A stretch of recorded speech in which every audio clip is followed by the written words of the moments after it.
On our third anniversary, I dined alone, waiting until 2 in the morning. The French cuisine in front of me had long gone cold. The congealed grease shimmered a sickly, grayish-white in the candlelight. That bottle of Bordeaux shipped straight from France. The last half-glass left in the decanter looked as dark and murky as dried blood. I never got the man. But I got a message. When my phone lit up, I saw the photo my best friend sent me. The city's top suite, dim and intimate. She wore silk, perfect and curated, half sunk into a pristine goose-down duvet. Her smile sly, like a sated cat. And beside her, the man facing away from the camera, his back broad and bare. Even just a blurred silhouette, I knew him instantly. That was the man I'd shared a bed with for 3 years. My husband. Below the photo was a line of text. He said he's tired and won't be coming home tonight for your cold leftovers. It felt like a rusty saw ripping through my chest. No blood. Just a suffocating, breath-stealing agony. I stared at that photo for a long time. So long my fingers went numb. So long the screen locked and lit up again. Over and over. I didn't call him, screaming for an explanation. I didn't lie to myself, whispering it was a fake. Because I knew, all too well, she was my protégée, the little sister I personally lifted up. I saw her rise from poverty. I funded her through college. When she couldn't find a job, I used my own network to get her a position in my husband's company. I nurtured a flower, but found a venomous viper. At 3 a.m., I heard the code on the lock turn at the door. He pushed it open. A wave of intense, cold fragrance clinging to him. Her favorite perfume. Sickeningly sweet, it turned my stomach. He loosened his tie and glanced casually at the untouched feast on the table. There wasn't a shred of guilt on his face. Just a flicker of annoyance, like I'd disturbed him. Why aren't you asleep? He tossed his suit jacket onto the sofa. I sat in the shadows, my voice so calm. It sounded like a stranger's. Our third anniversary. Where were you? His hand, unbuttoning his cuff, paused for a beat. He lied as smoothly as ever. The office. Last-minute international video conference.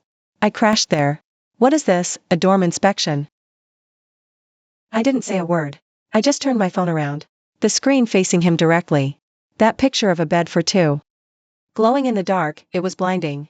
So his call was in the presidential suite bed.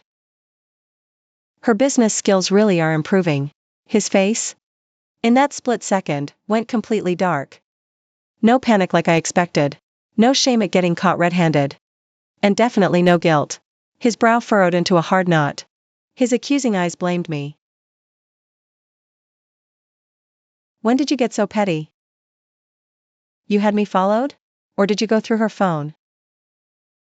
Unbelievable. Listen to that twisted logic. He's the one rolling around in someone else's bed all night. But I'm the one branded as petty. I stood up, my knees aching and numb from sitting for so long. I swallowed that searing pain and asked him, word by word. You have nothing to say to me? He just sneered. Dropped the act, threw himself onto the sofa. He lit a cigarette from his pocket. Flickered in the darkness, lighting up half his face. The face I once thought I could trust with my entire life. Since you already know, there's no point hiding it. He exhaled a cloud of smoke. Shrouded in it. Coldly, as if on business, she's pregnant. 2 months. It's my child. The firstborn son of our family. If you had any sense, you'd know now is not the time to bother me. Pregnant. 2 months ago. He used a trip to take her to Yunnan's snowy mountains. Get it? I repeated the word, my stomach churning. If you can't accept it, a divorce agreement will be drawn up by my lawyers. But if you can behave yourself, the title of Mrs. Rich is still yours. After all, on her end, no rush to make it official. He flicked ash. As casually as if he were scheduling a meeting for tomorrow. I stared at him, at his self-righteousness, and the last flicker of warmth in my heart died completely. Like a lamp, extinguished and gone. Not even a trace of warmth was left. Fine, I heard myself say. Divorce it is. The hand flicking his ash froze. He looked up at me, disbelief in his eyes. In his world, I was a parasite, circling his stove to survive. And arranging flowers. Without him, I would starve. Be left on the street. And fall from this social circle I could never reach on my own. Think carefully. Leave this house. And you won't even be able to afford a decent apartment. The corner of my mouth twitched, but I said nothing. He thought he married some clingy parasite. Clinging to him just to survive. But he forgot. In the top-tier power game of the city's business circle, there's one name that never shows her face. And that name is mine. He slept in the guest room that night. The distance felt deliberate. It felt like some twisted form of charity. He probably thought he was being generous beyond measure. His wife couldn't give him a child, so he went out and found one. Yet, he was still willing to let his first wife keep the title of Mrs. To him, this was a grand favor, an honor he deigned to grant. Early the next morning, before I could even contact my lawyer, she came to my door in a pristine white maternity dress, holding 2 boxes of luxury bird's nest, smiling gently, harmless. As if she hadn't sent those photos as a power play last night. Sis, I'm here to apologize. She let herself in, settling effortlessly into the center of my living room sofa. That spot was custom made for me by him. He said it was the best view in the house for the white camellia tree I'd planted in the yard. Last night, we both had too much to drink. He mistook me for you, and I was confused, too. Don't take the photos to heart. I leaned against the kitchen doorframe, holding a cup of freshly brewed black coffee, and looked at her coldly. Since you were both so drunk, how could you still precisely find me in his contacts?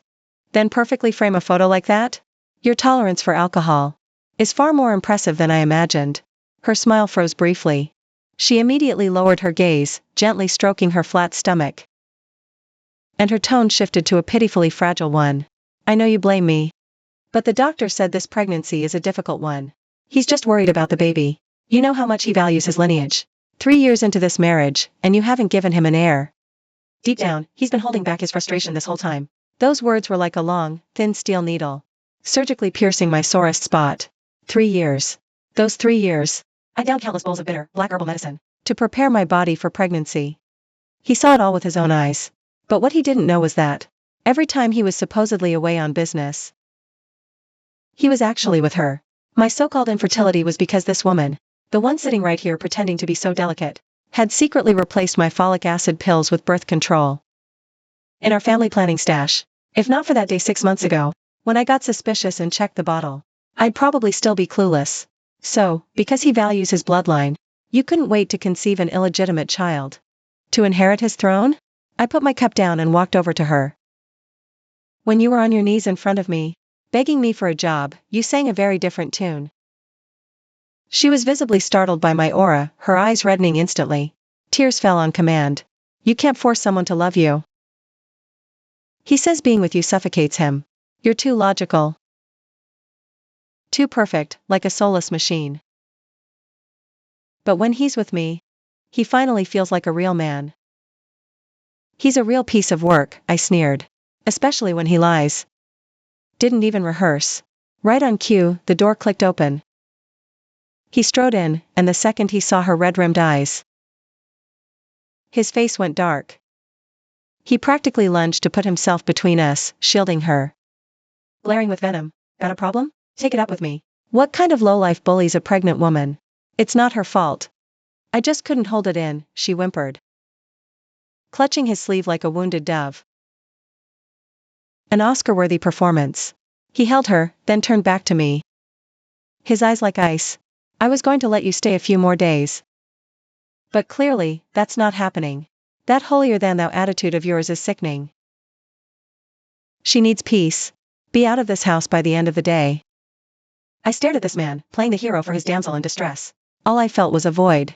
This house, down payment to remodel, was paid for with the stocks I cashed out to fund his startup dream.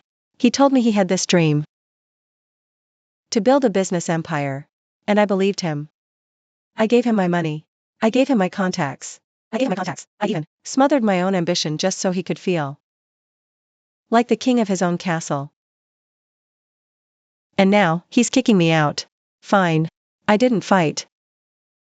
I didn't scream like a fishwife and demand a piece of the deed. But he'll regret this. You'll regret this. The second I walk out that door today, you will regret it. He laughed like it was a joke. Without this house? You don't have a single toehold in this city. I can't wait to see which one of us ends up regretting what. I didn't look back. I walked past them into the study. From the secret compartment, I pulled out the file I'd prepared long ago. He wasn't planning on letting me leave with my dignity. Half an hour later, instead of leaving, he called his personal attorney. And there she was, playing lady of the manor in my silk slippers. Lounging in the living room, ordering the housekeeper to pack away my antique porcelain dinnerware. Patterns too jarring, might bother her precious pregnancy. When I pushed open the study door and walked out, he was sitting in the host's chair, tapping that flimsy divorce agreement between his fingers. Since you agreed to divorce, let's not make this uglier. He slid the papers toward me, his tone dripping with condescension. This apartment is in my name. But considering you've been out of the workforce for 3 years, completely disconnected from reality, I'll throw in an old place on the west side. Plus $1 million in cash. An old place on the west side. The worst property his family owns. Leaky roof. In a shady old town. She chimed in, all sugar and venom. Oh, I know, sis. It's nice and slow over in West Side. Perfect for a wallflower. Spend that $1 million wisely. Should be just enough for a lifetime of mediocrity. I glanced down at the settlement. He must have conveniently forgotten. Back in the darkest days of his startup, I didn't blink before injecting my entire $5 million dividend straight into his failing company. Now his company is public, worth 100 times over. He dares brush me off with a lousy $1 million? I'll take the compensation. I reached for the pen. My voice flat, contempt flashed in his eyes. As if to say, see? In the end, you still bow down to money. But I have a condition. I flipped to the asset division page and tapped my finger on the table. On top of what you just said, I want 5% of the original shares in the company. Not much, not little. Exactly the percentage you promised me when we got married. His face froze instantly, and he slammed the table. You've got some nerve. That's core equity in the company. You're just a housewife. What use would you have for it? Those shares are reserved for the baby in her belly. My prenup says otherwise, in writing. I lifted my head and met his gaze head-on. My eyes as dead and still as stagnant water. You can refuse. If that's your choice, see you in court. Proof of your infidelity goes public. Your company's stock will tank a hell of a lot more than 5%. He froze. She panicked instantly, tugging frantically at his sleeve. You can't give it to her. That's for our child. Shut it. He shoved her away, visibly annoyed. The man is a cold-blooded pragmatist to his core. It didn't take long for him to weigh the pros and cons. Compared to the catastrophic blow of a public scandal. That 5% equity, a pain he could bear. Fine. You'll have it. He signed his name through gritted teeth. Take the cash and shares, get out of my sight. Don't bother begging me for anything. Right in front of him. I signed swiftly. Once it took effect, I felt a wave of lightness I hadn't felt in years. Beg you? I collected my copy of the paperwork and stared at his arrogant, smug face. I really hope that confidence of yours holds up when you finally learn the truth. I picked up my small, already packed suitcase and walked out without so much as glanced back at her couch. I stepped outside. I dialed a number I hadn't contacted in a very long time. Lou, about that offshore asset portfolio we discussed earlier. We can begin integrating it with the domestic accounts. Also, schedule an equity assessment. That 5%. Appraise it at the highest valuation. His voice was deep and even. So you've finally decided to take over those holdings personally. I watched the villa shrink in my rearview mirror and smiled coldly. Yeah, I had to free up my hands somehow. So I can watch them crash and burn, up close. 3 days later. Top floor of his elite law firm. He showed up with her, right on cue. Probably wanted one last look at how pathetic I was. She was hanging off his arm, head to toe in the latest Chanel. Nose tilted so far up. She already looked like she was sitting on the family throne. Oh, sis. The city's priciest firm. Bills by the minute. You don't have to put on a show. Keeping that million would go a lot further for your health. She let out a tittering laugh the second she walked in, her contemptuous eyes raking over. The unbranded black suit I had on. The unbranded black suit I had on. He sat smug, ignoring me, and tossed a liquidation settlement onto the table. Keys to the old house. And a 1 million check. The equity transfer form is ready too. Sign it. And we're completely done. The attorney handling the reception pushed up his gold-rimmed glasses and opened the folder. His voice so detached it was entirely devoid of warmth. Sir, regarding the liquidation of this lady's assets, I'm afraid the deal you've put forward needs to be restructured. She has no intention of selling that 5% stake at a premium. She holds shares, joins the board. The board? And taking a seat. The board? What? He let out a sharp, bitter laugh, like a wild joke. Her? Board? A woman whose greatest achievement is Googling dinner recipes? What the hell would she do in a boardroom? Know your place. I sat in the single armchair, legs crossed, supremely unbothered as I took a sip of the bitter coffee. Whether I know my place is for you to find out after seeing this. Lawyer pulled gold-sealed documents and spread them across the table. Before divorce terms, 1 check. This lady's personal asset portfolio, according to the latest tax records, as a silent partner of Stellar Capital. Her dividend last year, 12 million. Plus, she holds founding equity in 3 unicorn startups, with a combined valuation exceeding 1 billion. The lawyer paused, placing a tax certificate stamped with the IRS seal in front of him. This is her tax record for the last 3 years. Please, take a look. The air in the room just died. His dismissive sneer froze mid-twitch. He snatched up the tax receipt so violently. The paper let out a harsh, grating crack. He stared at the numbers, then his eyes shot back up to me. He froze. 10 million yearly salary? Billion assets. He paled, muttering. Impossible. You've been home daily for 3 years. Where did you get the money? Are you seeing someone?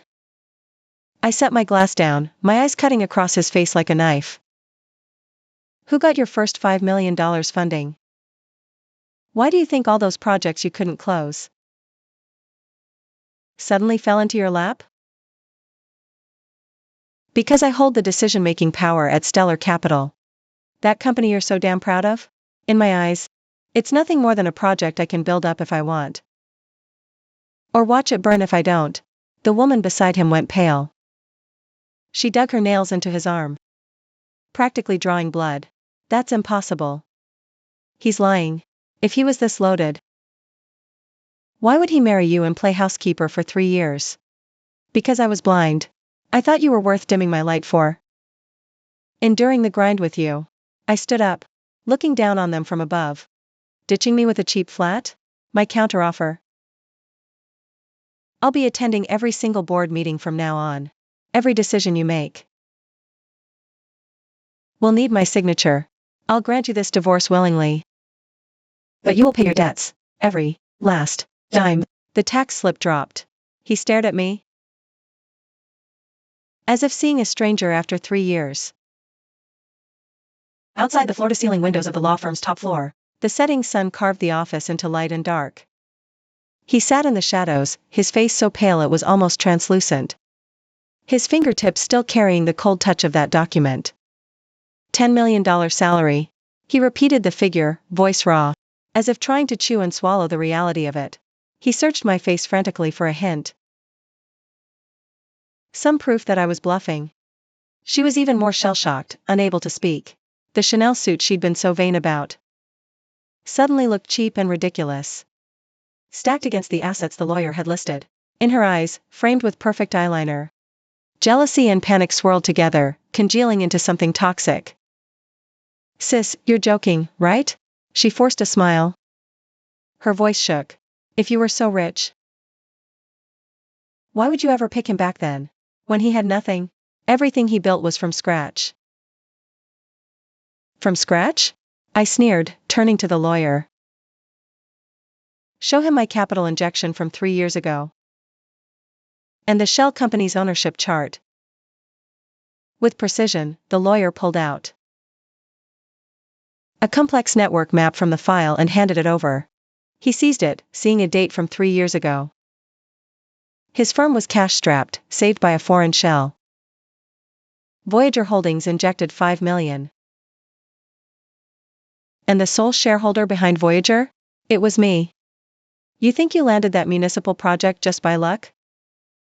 I closed every gap you had. For 3 years, I wasn't just some housewife playing maid. I was guarding your empire. What a shame. You didn't just go blind. You lost your heart. He shot up from his chair so violently. He knocked over the water glass on the table. The water bled fast, soaking right through the divorce papers. You fooled me. Rage reddened his eyes. Pure shame, pride utterly crushed. Watching me show off my wins like a trained monkey. Did that get you off? You watched me. Sweating for chump change while you sat on millions, unmoved. What was I to you? A toy? I was treating you like a husband. You're the one who treated me like a disposable rag.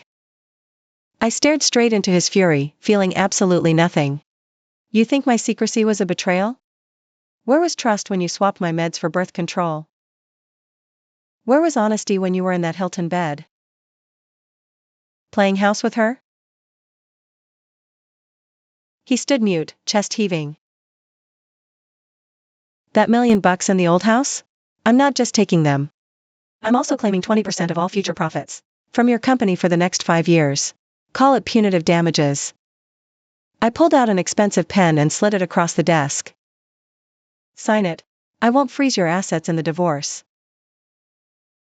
Otherwise, I'll show you what it means to be stripped bare. He froze, pen in hand.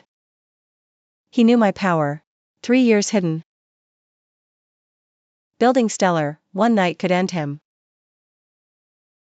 Dismantle the empire he'd bled to build. Don't sign it. She shrieked. That's money for the child. Say one more word, and I swear I will erase him from this industry for good. I shot her a glance. The sheer, crushing authority of a corporate titan ended instantly, froze the words right in her throat. In the end, he's a man who worships only profit. With a shaking hand, he took the pen and scrawled his name on the addendum. He signed so hard he nearly tore the page. You're a real piece of work. He threw the pen down, grabbed her, and stormed out of the office without looking back. The lawyer saw my pale fingertips and asked quietly, "What's our next move?" I leaned back in my chair. As neon flickered, my gaze turned cold. Gather Stellar's execs, emergency meeting at 8. I'm taking back every last thing I ever gave him. After leaving the law firm, I drove back to the house. The villa that was once called home. She moved in even faster than I imagined. In the courtyard, my hand-planted camellias were uprooted and tossed next to the trash cans. Replacing them were pots upon pots of tacky, vulgar red roses, red roses, red roses. In the living room, the inkwash landscape painting I adored. It had been taken down, too, replaced by an artsy beach wedding photo of the two of them. I walked into the living room, my stilettos clicking on the floor. The one in the massage chair, eating bird's nest, jumped up in shock so fast she spilled it all over herself. How did you get in? You already signed the divorce papers. This place is mine now. She didn't even bother to wipe the stains off her slip. Her eyes filled with nothing but guilt and sheer panic. I waved my spare set of keys in the air. Then casually tossed them into the decorative vase by the door.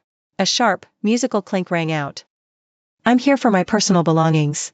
And one more thing. Don't treat this as your end. The mortgage here isn't even paid off yet. His current financial situation? He won't last. Stop your empty bluff.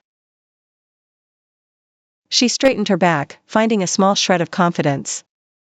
The company is about to close a funding round. When that happens, he'll be a billionaire CEO. I'll be the sole Mrs. Chairman. Your pitiful salary.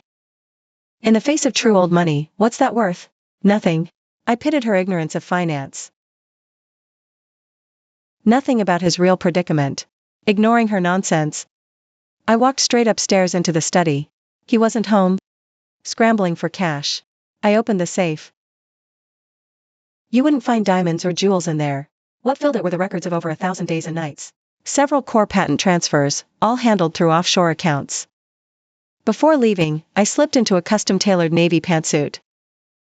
The razor-sharp, sleek lines of the cut made me look like a blade finally drawn from its sheath. I wiped off the pale pink lipstick worn for him and put on a matte red lip, a true power red. This is the real me. That night, 8 p.m., Stellar HQ boardroom. The second I pushed the doors open, 2 rows of elites rose as one. The lead lawyer pulled out a chair, deeply respectful. All partners of Stellar Capital are present. We await your command. I walked to the head of the table and took my seat. Projected onto the screen was his company's stock price trend chart. He's also courting Redwood Capital investors. New financing round, $500M. An analyst reported. To scrape together this capital, he's already mortgaged almost every property he owns. My fingertips tapped lightly on the table. A cold smirk playing on my lips. 500 million? I'll make sure he can't even get his hands on 50 million. In the name of Stellar Capital, issue a risk alert to the industry. Flag his company for serious equity disputes and hidden debt exposure. Also, those municipal project managers I helped him secure? Invite them for tea tomorrow morning. Understood. After the meeting, I stood on the penthouse balcony, watching the city lights. My phone buzzed. A text from him. His tone wasn't furious like before. Instead, it reeked of fake reconciliation. I was out of line this afternoon. We were married once. No need to go scorched earth like this. Let's meet tomorrow. About that 500 million deal. If you're willing to back me, we can renegotiate the shares. I stared at the screen and sneered. I blocked the number immediately. He still hasn't realized. I'm no longer the idiot wife managing his life. I'm the judge, jury, and executioner. The next morning, the financial center. Desperate for that 500 million lifeline. He booked an entire ballroom at the JW Marriott for his pitch. He clearly went all in. Sharp suit. Not a single hair out of place. But the dark circles he couldn't hide betrayed his panic. She clung to his arm. A flashy, champagne-colored gown, strutting like a peacock. Through the crowd, soaking up the fake flattery. Do you really think the mystery boss from Stellar Capital will actually show? She whispered. A thrill she couldn't quite contain evident in her voice. If I can hook this connection, who cares about my salary? He adjusted his cufflinks, his eyes ruthless. Relax. Intel says they'll definitely make an appearance today. One word from them. And the company won't just survive, it'll soar. And when it does, I'll make her crawl back, begging me to remarry. Just then, the ballroom doors were slowly pulled open by a servant. The buzzing crowd fell into a dead silence. I stepped forward in razor-thin stilettos, flanked by a team of black-suited bodyguards. My lawyer followed closely behind. Authority briefcase, undeniable presence. His and her smiles instantly froze the second they recognized my face. What the hell are you doing here? She shrieked. Her grating voice echoing through the silent hall. You can't be here without an invitation. Where the hell is security? I didn't even dignify her with a glance. I walked straight to the VIP seat in the front row. He lunged forward, blocking my path, his face ashen. Stop this. I know you're still angry. But this is a matter of life and death for the company. With that 5% stake you hold, don't you still want dividends? Don't throw your future away now. I stopped. That man?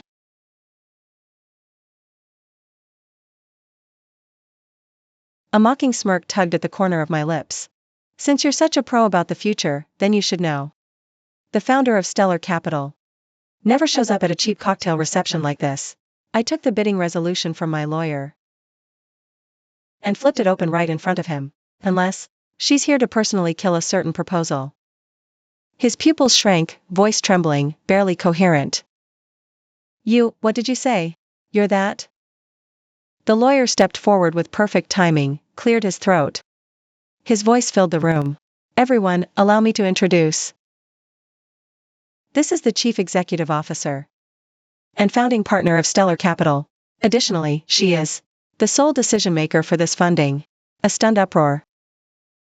Investors who'd been fawning over him moments before dispersed in almost a split second, their eyes on him, instantly filled with pity and contempt. He staggered, nearly toppling the champagne tower. He froze, staring at me, his gaze shifting from shock to fear, and finally, to a kind of almost desperate regret. No, we can sit down and talk it through. I turned and slammed the resolution down onto the chairman's table. The red stamp of rejection landed like a slap to the face. The shares under your name have long been fully mortgaged. Your company is rife with serious financial fraud. Even your personal conduct came up as a high-risk flag in our due diligence. I glanced at her, slumped on the floor nearby, with a cold laugh. Stellar Capital doesn't back trash. Losing the bidding war was the final straw that broke him. Right there, security dragged him out of the ballroom. News of that pathetic spectacle, in less than 2 hours, had spread through the entire business circuit. I sat in my office at Stellar Capital, leafing through the latest investigative report from my lawyer. This affair was far more dramatic than we'd imagined. The lawyer placed a hospital internal record on the desk, a flicker of amusement in his eyes. That child? There's a serious red flag. I raised an eyebrow, my fingertip tracing the line on the record. It was a registration form from a private clinic. One she didn't use with him. Dated exactly 1 week before she announced her pregnancy.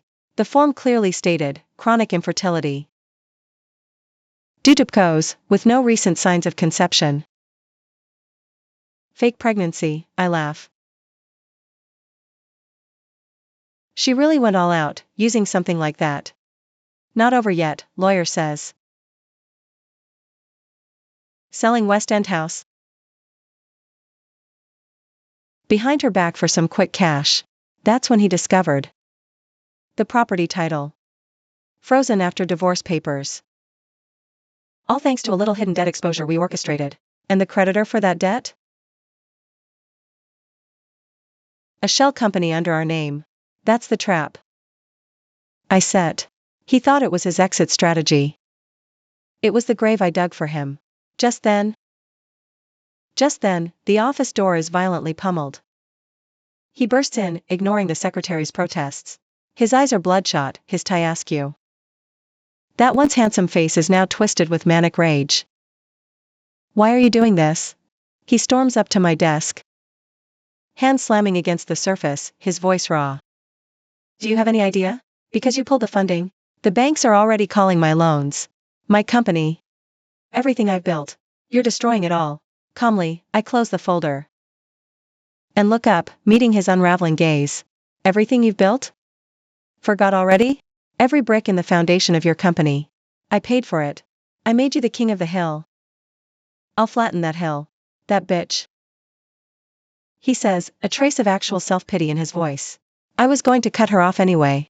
That tramp lied to me. I took her for a second opinion. She bribed the doctor.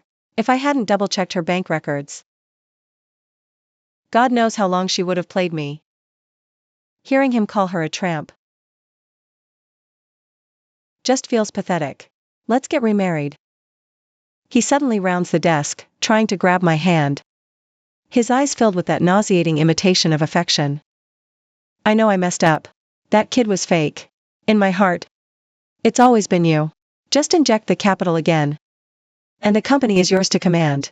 I'll transfer all my shares, everything, into your name. I yank my hand back in disgust, and throw the evidence of her fake pregnancy right in his face. You don't love me. You love the power and money I possess.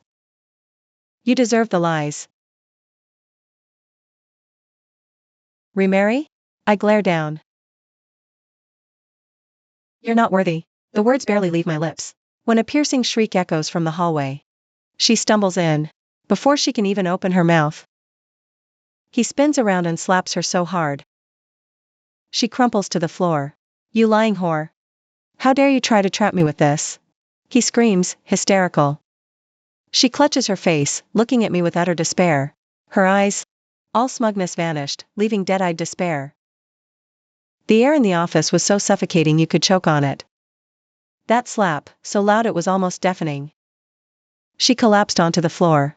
Her perfectly styled hair was plastered against her swollen, red cheek. A thin trickle of blood seeped from the corner of her lips. But she didn't cry or beg for mercy like she usually did. Instead, she went crazy, letting out this shrill, piercing laugh. She glared, eyes burning. "You're right, I tricked you.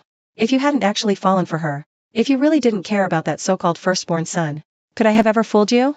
She propped herself up to sit. Her eyes were wild, the eyes of someone ready to burn it all down. "You're the one who called her a wooden doll. You said you were sick of her high and mighty attitude. All I did was give you the excuse to betray her. And now you're playing the wounded victim?" That hit a nerve. His face turned purple. He raised his foot to kick her. But the lawyer stepped in and blocked him. "Sir, this is Stellar Capital. It's not the place for your violence." I sat up high, looking down, watching with cold eyes as these two who'd schemed to hurt me turned on each other. This dog-eat-dog spectacle. It was far more thrilling than any financial report. "You are smart." I spoke slowly. My voice was quiet, but every word cut like a needle. "But you forgot the most important thing. All your designer bags. Your VIP pass to every exclusive venue. Even that villa you're living in. All my charity, scraps from my fingers. I gave you that life. And I can take it all away, overnight. And leave you broke, eating noodles in a basement." Her body shuddered violently. The madness in her eyes was quickly replaced by raw terror. "No. Please, I was wrong. He seduced me. He forced me." She scrambled towards my desk, practically crawling. But the bodyguard blocked her. I ignored her pathetic begging and turned to my lawyer. "File a lawsuit against her in my name. Recover all property, vehicles, and luxury goods I've gifted her, unlawful possession and fraud, evidence of falsified accounts, and taking kickbacks during her time at the company. Handed to the judicial authorities." She collapsed. Like her spine was just ripped out of her. She knew. If she lost all of this and went to prison, her life was over. "And you?" I turned to the man, who was still trying to save face. "Your company's bankruptcy liquidation process has already begun. The 20% equity you signed over to me, plus the hidden debts you've racked up, as of right now. Aside from that designer suit you're wearing, you have nothing. How could you be so heartless? We were married for 3 years. Was it all a lie?" His eyes were red-rimmed. "You dare mention those 3 years?"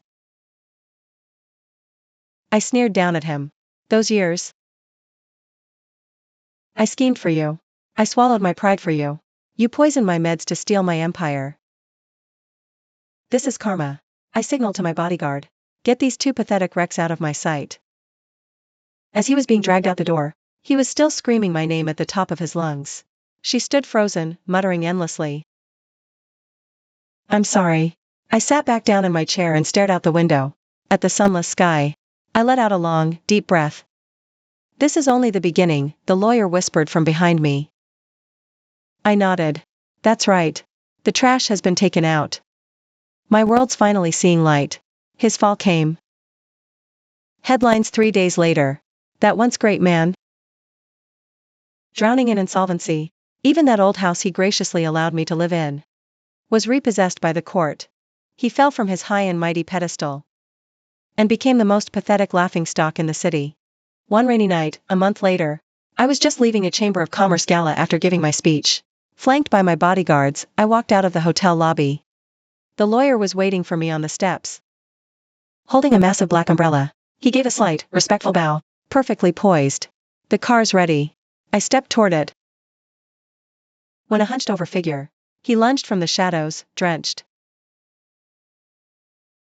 That once expensive, custom-tailored suit was now too filthy for its original color to be seen. His hair was plastered messily against his forehead. It was him. My guards blocked him in a flash.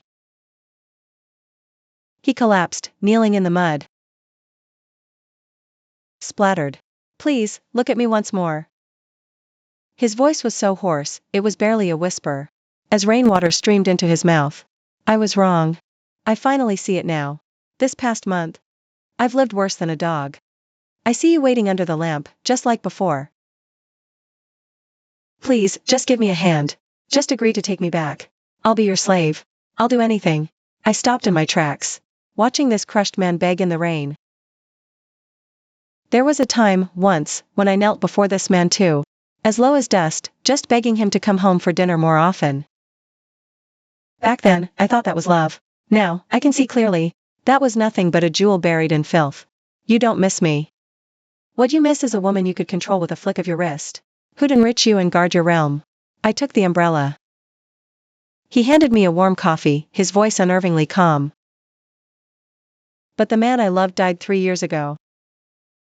The night you switched my folic acid. Wrong. I love you.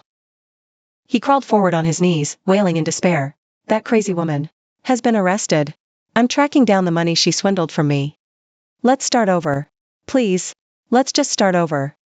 I looked down at my wrist, at the $1 million custom watch. A level of wealth he had never even noticed before. The cardinal sin in business is obsessing over bad debt. And to me, you are the cheapest, worthless debt I wrote off. I turned, without a glance back, slid into the Maybach's back seat. The lawyer closed his umbrella and got into the driver's seat. He glanced at me in the rearview mirror, his eyes gentle but resolute. Where to next? The airport. I watched city neon lights blur past the window. The chains that once held me captive had long since crumbled to dust. The South Point merger. Time to reel it in. The car pulled away smoothly, tires splashing up muddy water. Straight into his face again. In the rearview mirror, he shrank smaller and smaller, until he was nothing but a meaningless speck. I closed my eyes and leaned back against the soft leather seat. The old me had buried all her sharp edges just for him. The new me? All I have to do is stand in the spotlight and be the queen of my own fate. As for that man, he doesn't even deserve to be a speck of dust in my memory. Rain poured, merging onto the elevated expressway. The lawyer spoke softly, he's still following us. I kept eyes shut. Ignore him. He's trying to speak. He's chasing the car. Nothing left, I said flatly. Everything that needed to be said has been said. It's over. The lawyer fell silent and drove on quietly. The heater was on high, misting the car windows with a thin fog. I opened my eyes, staring at the city lights blurring outside. This city had witnessed my humiliation, my silent endurance, my folly, and my awakening, my counterattack. My rebirth. 3 days later, the South Point merger closed smoothly. At my new office's glass wall. Looking down at this unfamiliar city. Coffee warm in hand. The lawyer entered. Holding a document. There's some news you might find interesting. Spill. He begs everywhere, no one lends a dime. He's been wearing the same suit for nearly a month now. He can't even afford dry cleaning. I hear he's living in a basement now. Just like the one she used to live in. I sipped, stone-faced. And her? The court ruling came in. Fraud. Forgery of evidence. She got 6 years. The recovered assets have been donated, exactly as you instructed, to the foundation. Ma'am, want to see him? I set down my cup. No need. Some aren't worth hating. My lawyer paused. Then suddenly chuckled. I've known you all these years. And I've never seen you so resolute. That's because, known him for years, never saw how blind I was. I turned around and picked up the schedule on my desk. Is the 3 o'clock meeting ready? Yes, it's all set. All the investment partners are here, waiting for you. Let's go. As I walked out of my office, I passed a mirror in the hallway. The woman in the mirror was wearing a sharply tailored black suit. Red lipstick, a fierce and clear-headed look in her eyes. This is the real me. No need to dull my claws for anyone. No need to dim my light to make a man comfortable. No need to break myself to fit a mold. At the corridor's end, as the elevator doors slid open, my lawyer suddenly said something. Honestly, he was never good enough for you. From the start. I stepped into the elevator and pressed the close button. I know. Elevator doors sealed shut, shutting out the world. And I know that from this moment on, nothing can ever trap me again. This city is massive. Big enough to swallow anyone's ambition and dreams. But this city is also tiny. Too small to hold all the lies and betrayals. But that's okay. Because I am no longer the woman people can just push around. The people who hurt me? Some are in prison. Some rot in basements, some drown in regret. Me? I'm standing somewhere they can't even reach. Living a life they can barely imagine. This is karma. It's a question of when, not if. None will escape. 1 week later, at a charity gala. During my speech, I spotted someone in the corner. A cowering figure. He was wearing a borrowed suit. Disguised among the waitstaff, his greedy gaze fixated on the glamorous crowd on stage. Once upon a time, he was one of them. Now, he doesn't even have the right to step foot in this ballroom. I pulled my gaze back and continued my speech. And so, we have decided to direct all of these funds entirely toward helping women who have suffered domestic abuse and emotional manipulation. To know, leave the wrong one for the right one. And that right person, first and foremost, is themselves. The room erupted in thunderous applause. As I walked off the stage, my lawyer leaned in and whispered, he snuck in. Should I call security? No need. I picked up a glass of champagne. And sipped. Let him watch.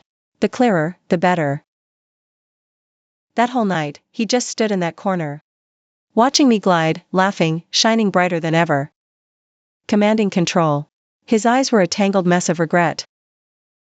Jealousy, wounded pride, and absolute despair. But the one thing missing was that old, condescending charity. Because he was finally realizing. The woman he thought couldn't survive without him. Had never really needed him. It was him. He needed her. He was the one who couldn't let go. Too bad. It was far too late. After the gala, just as I got into the car, he came rushing out. This time, he couldn't get close. Security stopped him 30 feet away. He screamed. I know I messed up. I really know I was wrong. Please, one more chance. Window rolled down. I stared, cold. You did nothing wrong.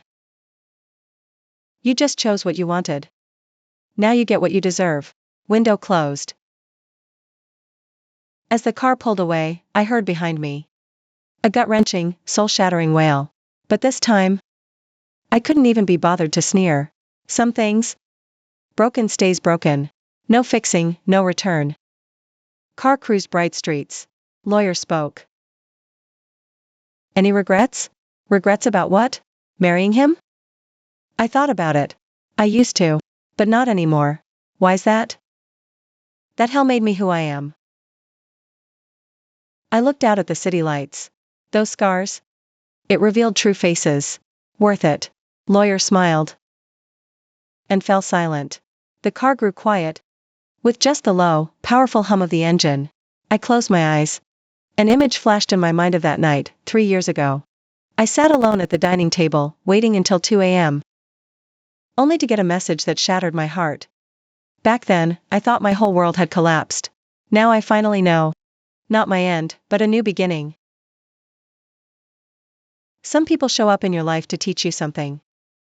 Some people leave to make way for you. And him? He was nothing more than a signpost on my journey. A signpost to remind me never to make the same mistake again. That's all he ever was. As the car pulled into the underground garage, my lawyer suddenly spoke up. Oh, right. Got some good news. What good news? That deal? The one we've been hammering out? The other side just agreed. They accepted everything. I smiled. As expected. You're always so confident. It's not confidence. It's leverage. I pushed the car door open. I have the ability, so I know I can command this price.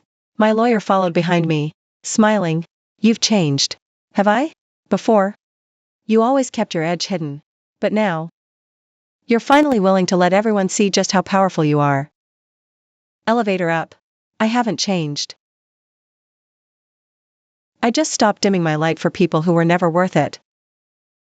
The moment the elevator doors closed, I saw a reflection of myself from 3 years ago. That woman making soup in the kitchen. The one waiting for him in the living room. The one crying in secret in the dead of night. Tell her, don't cry. You'll be far stronger. He'll regret this forever. You'll have your own life. Your own career. Your own fire. You don't need to cling to anyone, because you are enough. Unique. Irreplaceable. Just you. When the elevator doors opened again, I walked into my office. I sat back down in the chair that belongs to me. Outside the window. This city is fast asleep. But me? I'm just waking up. This story is far from over. Because my era is just beginning. As for him?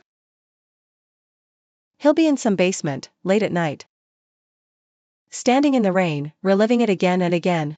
Remembering everything he ever had and destroyed with his own hands. That pain will fester like a splinter buried deep in his heart. For life.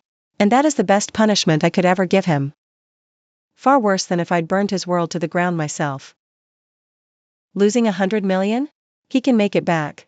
But losing someone he once had and threw away with his own 2 hands? That regret will haunt him forever. Always. It's late. I watch city lights from my window. In those lights, there are countless women just like me. They might be suffering betrayal right now, swallowing their pain. Maybe crying alone in the dark. I want to tell them, don't be afraid. Walk away from whoever isn't worthy, and you'll discover how powerful you are. He'll never reach you. Living beyond his dreams. His deepest regret. His lingering doubt. His waking nightmare. So, don't cry. Dry your eyes. Stand up. Walk out. Your world is far bigger than he could ever imagine. And me? I'm the living proof. Proof you can rise from the abyss. Proof that after being betrayed, broken, and discarded, you can make them crawl back and beg. A housewife who turned herself into a business queen. If you ask me what my biggest takeaway is, I'll tell you this. Being stepped on hurts like hell. But crushing those who crushed you? Feels damn good. Outside, the night is dark. In here, it's bright as day. I turn around and walk back to my desk. I flip open the contract I'm signing tomorrow. A new battle is about to begin. But this time, I'm not an accessory to anyone else's story. Me? I'm the general commanding this battlefield. And my life? It doesn't need anyone's charity. Because I am the one with the power to give.